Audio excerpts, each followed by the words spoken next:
I thought inheritances were about fairness. I thought parents protected their children equally. But the day my father's will was read, my entire world shattered. Everything, our family home, the savings, the business, went to my brother. My name wasn't even mentioned, as if I had never existed. I sat there frozen, waiting for someone to correct the mistake.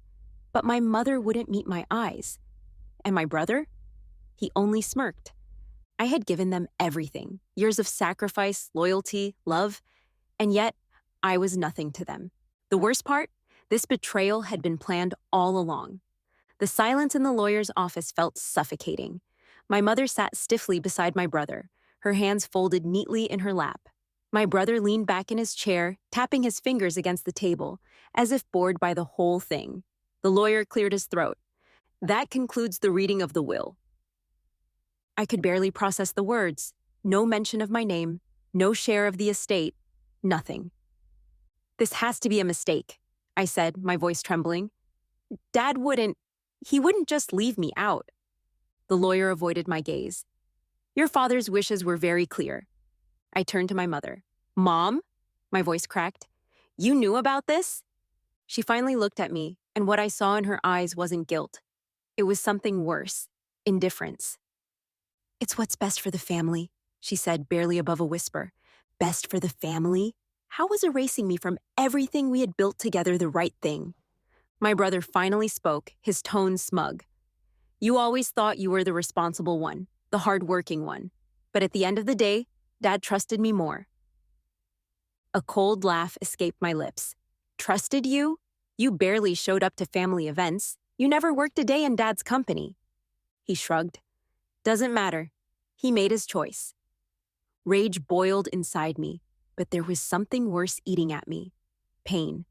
A deep, unbearable ache that told me this wasn't just about money. This was a betrayal of love, of trust.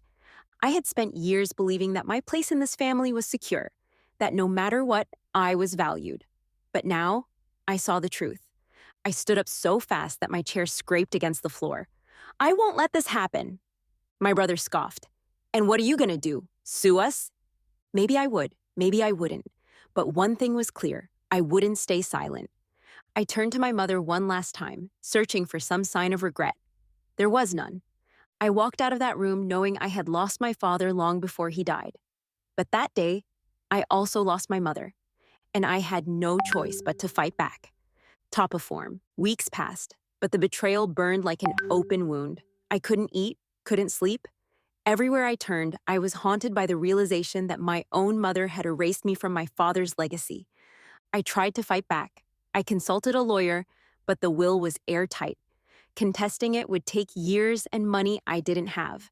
My brother had already begun taking over the estate, moving into the family home like he owned the place. Then the twist came. One evening, I received an anonymous email. No subject, no introduction, just an attachment. It was a scanned document dated 3 months before my father's passing. His original will. And my name was there. I was supposed to inherit half. My hands shook as I read it over and over, my heart pounding so hard I could barely think. My father had never cut me out. Someone had tampered with the will. I stared at the screen, trying to process what this meant. This wasn't just favoritism. This was fraud, a crime. And my mother was in on it. I had two choices: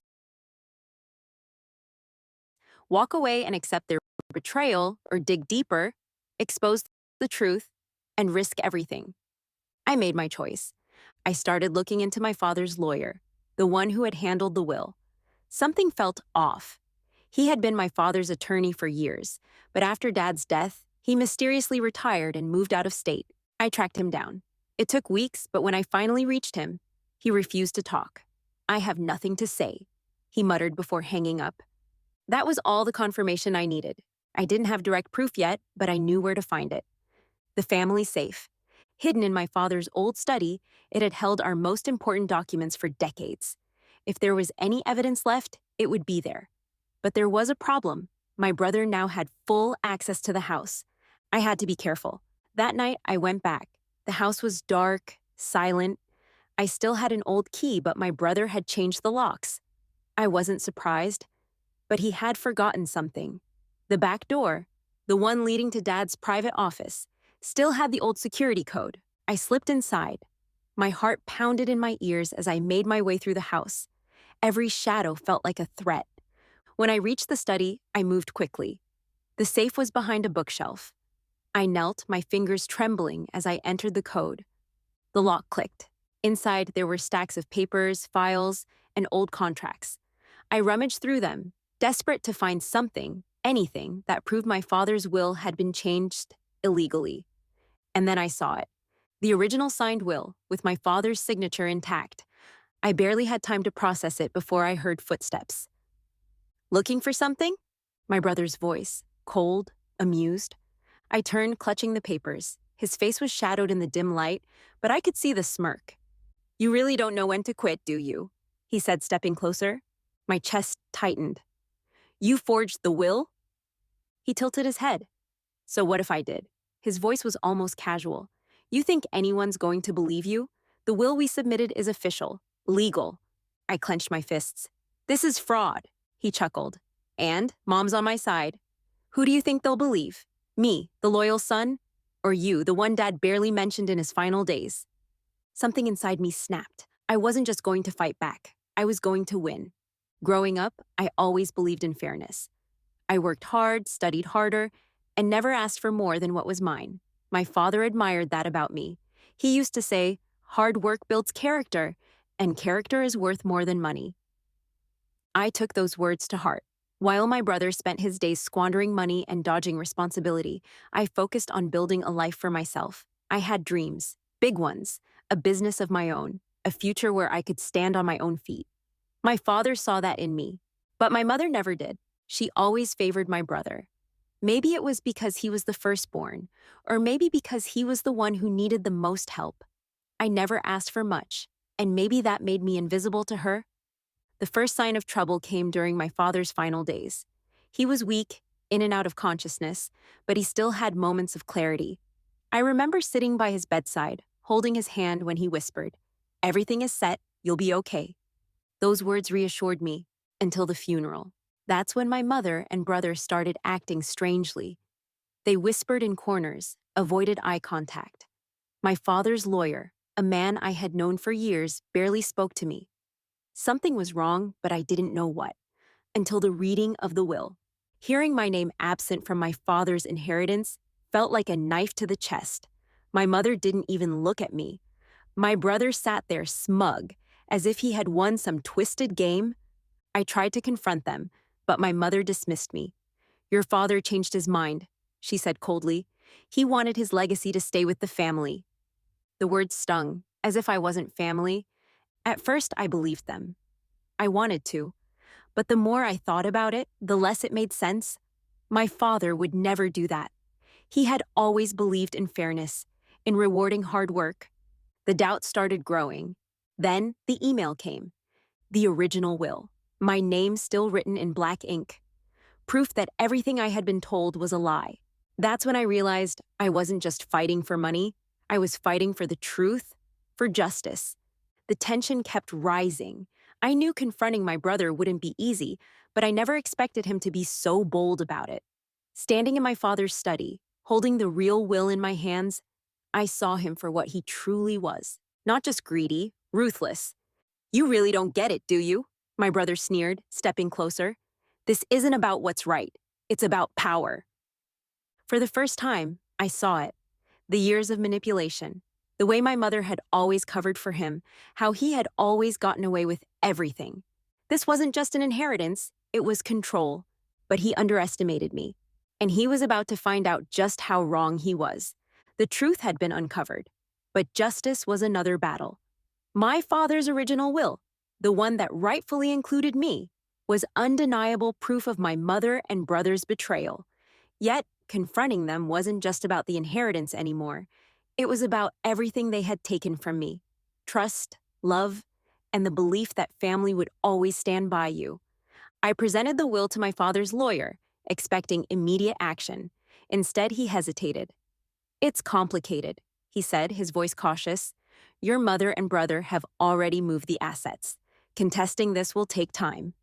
Time. Another cruel punishment for doing the right thing. I walked out of his office, feeling the weight of betrayal in every step. I had always believed in fairness, in honesty, in earning what was mine. But in a world where deception had power, where love could be bought and loyalty could be stolen, I realized something. Sometimes justice wasn't about winning. It was about refusing to be silent. I took my fight to court. The process was draining. Every hearing, every legal document, every smug glance from my brother across the courtroom. My mother never once met my eyes. Weeks passed, then months. And in the end, I won. The court ruled in my favor. My father's final wishes were restored. What was stolen had been returned. My brother, furious, called me a traitor. My mother, cold as ever, simply said, "You should have let it go." But how do you let go of something that was never meant to be taken? Even with the victory, the scars remained. Money could be returned, but trust was gone forever. I stood in my father's study, the place where he had once told me that character was worth more than wealth. Maybe he was right. Maybe this wasn't just about an inheritance. Maybe it was about proving that I was stronger than the lies meant to break me. In the end, I walked away, not just with what was rightfully mine, but with the knowledge that I had fought for myself when no one else would. And that was worth more than anything they had tried to take, top of form. The house felt different now, empty, yet lighter. The shadows of betrayal still lingered, but they no longer held power over me. I had won the case, reclaimed what was rightfully mine, yet standing in the silence, I realized something unexpected. This was never about money, it was about worth, about being seen, about knowing that I mattered. My mother and brother had tried to erase me, convinced that silence meant defeat. But I had spoken, fought, and refused to disappear. And that, more than any inheritance, was my victory. Walking out of the house for the last time, I didn't feel loss. I felt freedom. Because in the end, I wasn't leaving with wealth. I was leaving with strength. And that was something they could never take.